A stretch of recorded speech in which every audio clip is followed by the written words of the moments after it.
Selamat datang di Klub Matematika, tempat belajar yang mudah dan menyenangkan. Pada kesempatan kali ini kita akan belajar bersama-sama tentang latihan tes SKB ya, untuk formasi guru. Ini yang kita bahas adalah fokus di penilaian ya. Kita akan bahas sedetail mungkin mulai dari latihan soalnya, kemudian langsung kita buat pembahasan. Nah, pembahasan itu juga berisi tentang materi. Jadi bisa kita gunakan bersama-sama sebagai bahan belajar kita. Langsung saja kita coba di sini di soal yang pertama. Seorang guru merancang evaluasi dengan mendasarkan pada indikator dan tujuan pembelajaran yang sudah ditentukan di RPP. Evaluasi tersebut dimaksudkan untuk menentukan hasil dan kemajuan belajar siswa. Maka, jenis evaluasi yang tepat dipilih oleh guru adalah A. Evaluasi formatif, B. Evaluasi sumatif, C. Evaluasi selektif, D.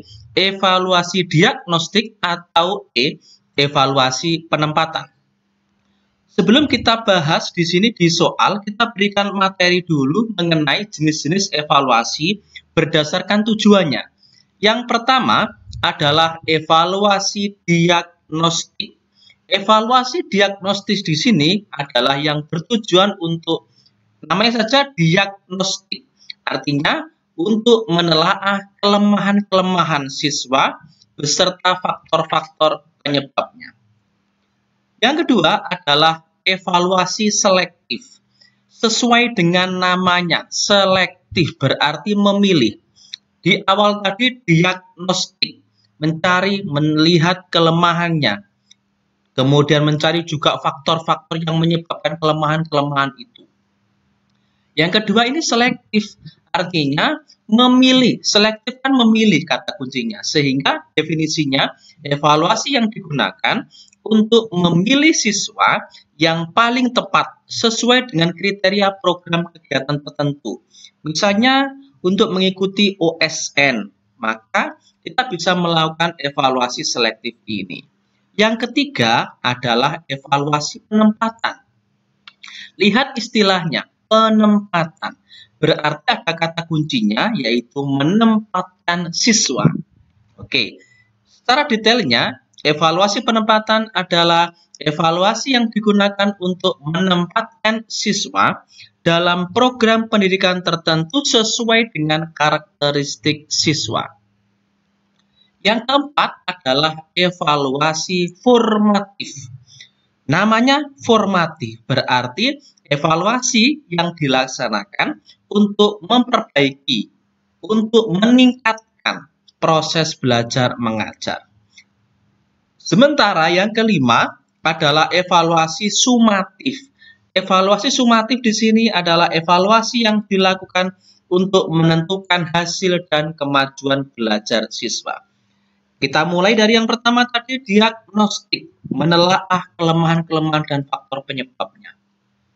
Evaluasi selektif, memilih siswa yang paling tepat sesuai dengan kriterianya. Evaluasi penempatan, menempatkan siswa sesuai dengan karakteristik siswa tersebut. Evaluasi formatif, memperbaiki dan meningkatkan pembelajaran. Evaluasi sumatif, untuk menentukan kemajuan belajar siswa. Ini adalah 5 jenis evaluasi berdasarkan tujuannya. Sehingga kalau kita melihat di soal, seorang guru merancang evaluasi dengan mendasarkan pada indikator dan tujuan pembelajaran yang sudah ditentukan di RPP. Kemudian lihat kata kunci ini. Evaluasi tersebut dimaksudkan untuk menentukan hasil dan kemajuan belajar siswa. Oke, kemajuan belajar siswa. Berarti di sini adalah evaluasi sumatif. Pilihan jawaban yang B. Sebagai tambahan informasi untuk kita semua, kita akan sampaikan mengenai jenis-jenis evaluasi berdasarkan sasarannya. Jenis evaluasi berdasarkan sasarannya yang pertama adalah evaluasi konteks. Evaluasi konteks di sini evaluasi yang ditujukan untuk mengukur konteks program, baik mengenai rasional tujuan, latar belakang program, maupun kebutuhan-kebutuhan yang muncul dalam perencanaan. Yang kedua adalah evaluasi input. Namanya saja evaluasi input. Berarti evaluasi yang diarahkan untuk mengetahui input, baik sumber daya maupun strategi yang digunakan untuk mencapai tujuan. Yang ketiga adalah evaluasi proses. Evaluasi proses ditujukan untuk melihat proses pelaksanaan, baik mengenai kelancaran proses, kesesuaian dengan rencana, faktor pendukung, faktor penghambat yang muncul dalam proses pelaksanaan tersebut. Yang keempat adalah evaluasi hasil atau evaluasi produk. Evaluasi yang diarahkan untuk melihat, sesuai dengan namanya, melihat hasil program. Namanya evaluasi hasil. Melihat hasil program yang dicapai sebagai dasar untuk menentukan keputusan akhir. Diperbaiki atau dimodifikasi, ditingkatkan atau dihentikan. Ini menggunakan evaluasi hasil. Yang kelima adalah evaluasi output. Tadi ada input, sekarang output, yaitu lulusan. Evaluasi yang diarahkan untuk melihat hasil belajar siswa lebih lanjut, yaitu evaluasi lulusan setelah terjun ke masyarakat. Ini adalah 5 jenis evaluasi berdasarkan sasarannya. Lanjut kita di latihan soal berikutnya. Seorang guru ingin mengetahui kemampuan siswa dalam mengatur dan mengelola perbedaan pendapat ketika dilakukan diskusi kelompok. Guru tersebut membuat lembar daftar cek atau checklist dalam bentuk skala yang harus diisikan oleh siswa untuk menilai teman kelompoknya. Jenis penilaian otentik holistik yang dapat dipilih oleh guru tersebut adalah, sebenarnya kita sudah bisa melihat di sini. Kita coba lihat pilihan jawabannya adalah A. Penilaian kinerja, B. Penilaian proyek, C. Penilaian portofolio, D. Pertanyaan terbuka, E. Penilaian diri. Oke, sebelum kita bahas di soal nomor 2 ini, ada beberapa bagian yang perlu saya sampaikan kepada teman-teman semuanya di sini mengenai penilaian sikap dulu. Kita akan bahas sikap, pengetahuan, kemudian keterampilan. Di awal ini adalah penilaian sikap. Penilaian sikap itu bisa melalui penilaian utama, bisa melalui penilaian penunjang.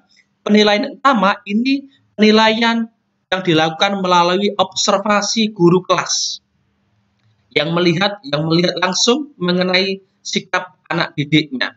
Bisa dilakukan pada saat pembelajaran, bisa dilakukan di luar pembelajaran. Jadi, penilaian sikap yang utama di sini bisa dilakukan oleh observasi guru kelas maupun observasi guru mata pelajaran. Bisa dilakukan pada saat pembelajaran, bisa dilakukan di luar pembelajaran. Sedangkan dari unsur penunjang, penilaian penunjangnya itu bisa dilakukan melalui penilaian diri dan penilaian antar teman.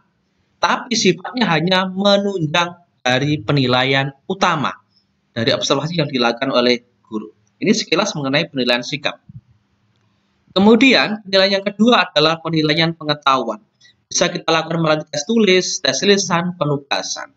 Tes tulis bisa kita instrumennya melalui pilihan ganda, benar salah, menjodohkan, isian, uraian. Tes lisannya bisa perintah, kuis, tanya jawab, ya. Penugasan bisa melakukan tugas secara individu, tugas dilakukan secara kelompok, bisa dilakukan di sekolah, atau tugas untuk diselesaikan di luar sekolah, atau bisa dilakukan di rumah juga. Ini adalah penilaian pengetahuan.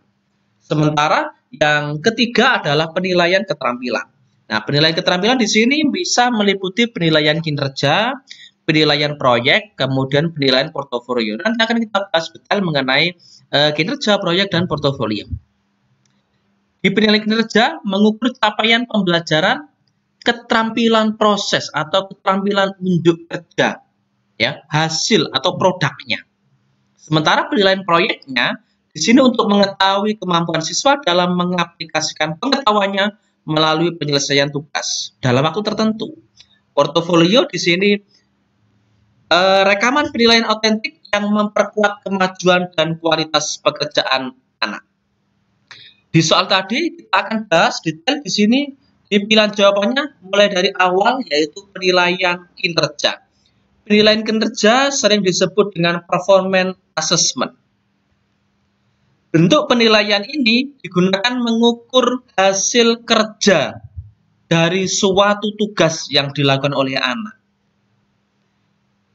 Pada penilaian kinerja, siswa diminta untuk mendemonstrasikan tugas belajar tersebut, kemudian mengaplikasikan pengetahuan dan keterampilan yang telah dimilikinya. Ada beberapa instrumen yang dapat digunakan oleh guru untuk menilai pada penilaian kinerja. Yang pertama bisa menggunakan daftar cek atau checklist, catatan anekdot, bisa juga melalui skala penilaian rating scale. Jadi ada 3 instrumen penilaian yang bisa dilakukan oleh guru dalam melakukan penilaian kinerja. Penilaian keterampilan tadi, daftar cek atau checklist, daftar anekdot, skala penilaian atau rating scale.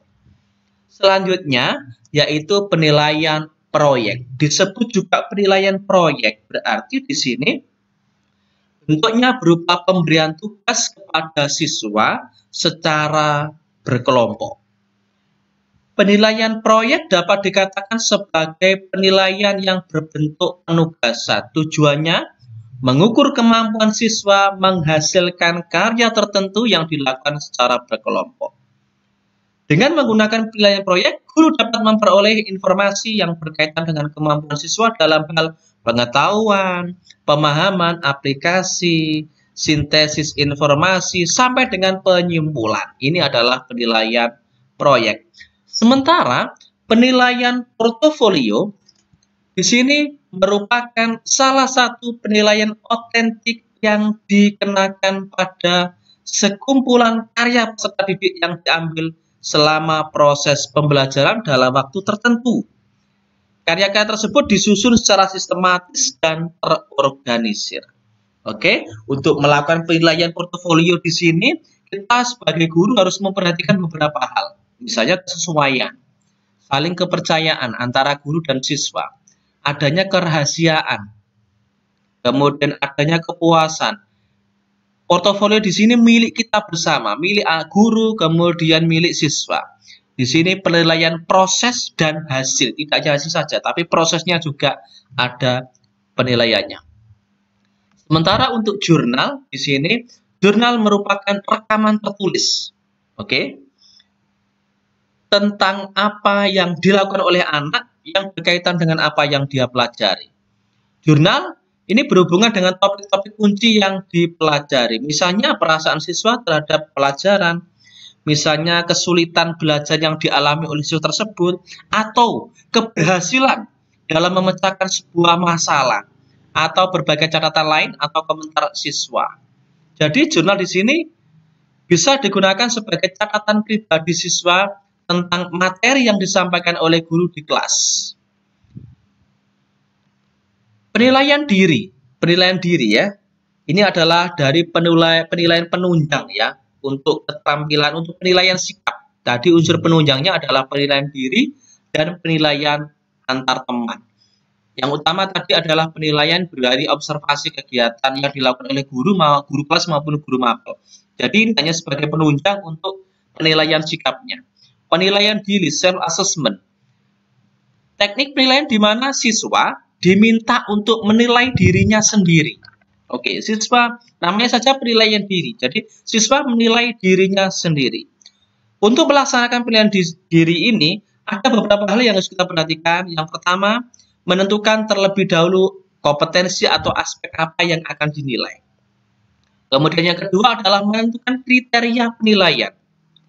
Yang ketiga, merancang format penilaiannya. Apakah menggunakan pedoman koran, daftar tanda checklist, atau skala penilaian, rating scale.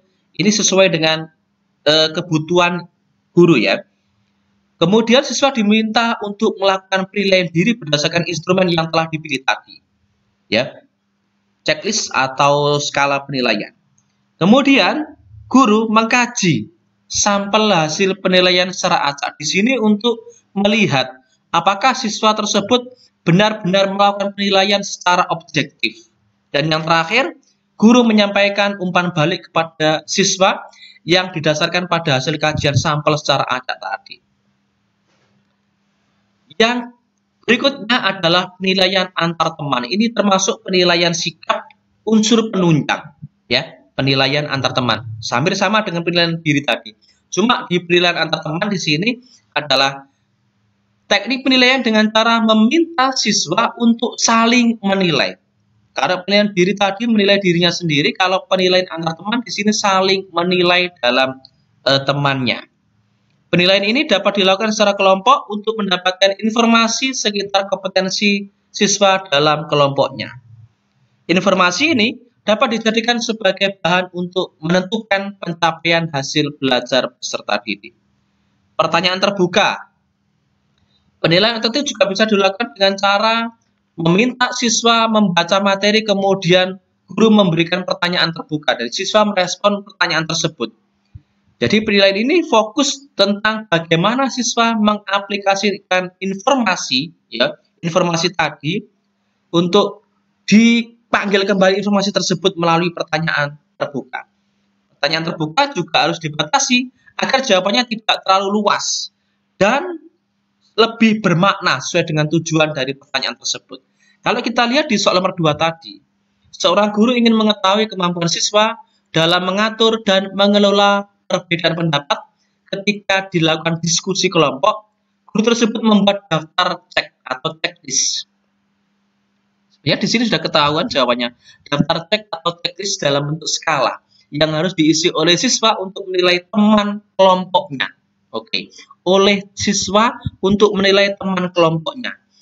Jenis penilaian otentik holistik yang dapat dipilih oleh guru tersebut adalah penilaian kinerja. Karena dalam penilaian kinerja, salah satunya adalah ada daftar checklist. Jadi, kemudian di sini diisi oleh siswa untuk menilai teman kelompoknya, penilaian antar teman.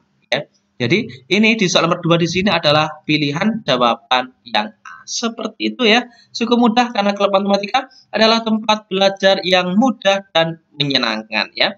Sederhana, di video ini kita akan bahas part kedua, bagian yang kedua pada video selanjutnya ya.